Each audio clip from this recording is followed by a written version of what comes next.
നിങ്ങളുടെ favourite shows ഇനി ഒരിക്കലും മിസ്സാവില്ല. ഇപ്പോൾ C5 കാണും നിങ്ങളുടെ ഫേവറേറ്റ് ഷോ തികച്ചും സൗജന്യമായി. ഇപ്പൊ സ്ത്രീ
നമ്മുടെ അനുഭവം വെച്ച് പറഞ്ഞതാ. മാണിക്യമംഗലം കൈ വന്ന് ചേർന്നിട്ട് പോലും അവിടെ കാലുകുത്താൻ കഴിയാതെ പോയത് മോള് മറന്നുപോയി. എവള് നമ്മളെ പൂട്ടിക്കളെ. അവള് മനസ്സിലെന്തോ കാണുന്നുണ്ട്. അവള് കണ്ടോട്ടെ നമ്പിച്ച. നാട്ടിലും വിദേശത്തുള്ള ഡോക്ടർമാര് മുഴുവനും കൈയൊഴിഞ്ഞ കേസാ. നടത്തിച്ച് കാണിക്കാന്നൊക്കെ ഇവള് പറയുന്നത്. പരമാവധി ഒരാഴ്ചയ്ക്കുള്ളിൽ 2 കാലുകൾ മുറിച്ചു മാറ്റാൻ ഡോക്ടർമാര് നിർദ്ദേശം കൊടുത്തു കഴിഞ്ഞു.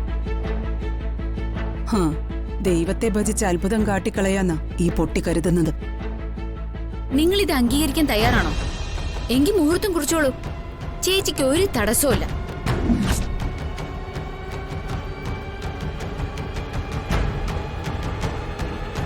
എന്ത് കണ്ടിട്ട് പ്രഭ ഈ കുട്ടി ഇങ്ങനൊരു വെല്ലുവിളി നടത്തുന്നത്? കഷ്ടം. പ്രഭാചന്ദ്രൻ പോലും ഈ പോഴത്തരം കേട്ട് മിഴിച്ചു നിൽക്ക. അമ്മുവിന്റെ ഡിമാൻഡ് അംഗീകരിക്കാൻ നിങ്ങൾ തയ്യാറാണോ? അതാദ്യം പറയണം. ശ്രീകുട്ടി സഞ്ജുവായിട്ട് വിവാഹ നിശ്ചയം കഴിഞ്ഞ പെണ്ണ. മമ്മിയല്ല, ഞാൻ അതിന് മറുപടി പറയേണ്ടത്.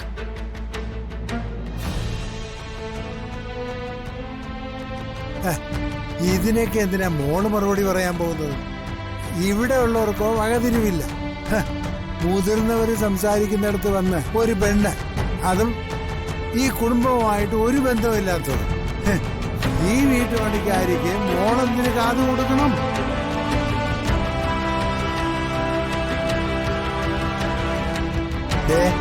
മോള് ചന്ദ്രവർമ്മയുടെ മകൾ. ആ ബോധം മനസ്സിലുണ്ടാകണം.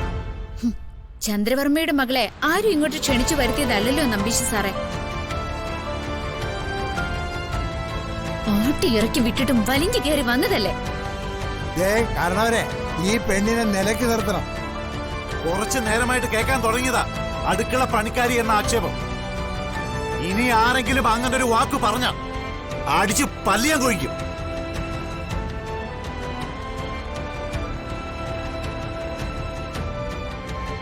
ഇവളെ എന്റെ മോളാ,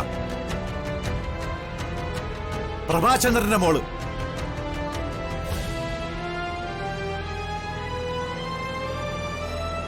മുഹൂർത്തമോ വിവാഹമോ എന്ത് വേണമെങ്കിലും നടത്തിക്കോട്ടെ. അമ്മോ വാ, നമുക്ക് പോവാം. എനിക്ക് മറുപടി കിട്ടാതെ ഞാൻ ഇവിടുന്ന് ചലിക്കില്ല അച്ഛാ. സ്വാതി, നീ നടത്തിച്ചു കാണിക്ക്.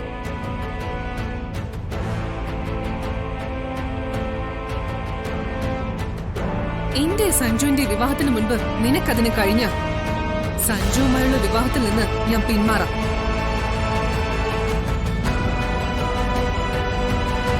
ഇത് സഞ്ജനയുടെ വാക്ക്. നിനക്കതുപോലെ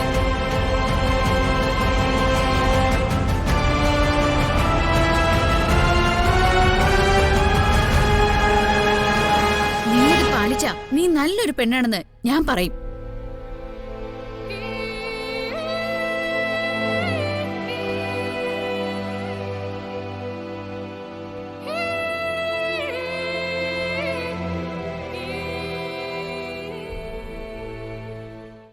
ഡൗൺലോഡ് ചെയ്യൂ C5 ആപ്പ്. കാണൂ എല്ലാ എപ്പിസോഡുകളും സൗജന്യമായി.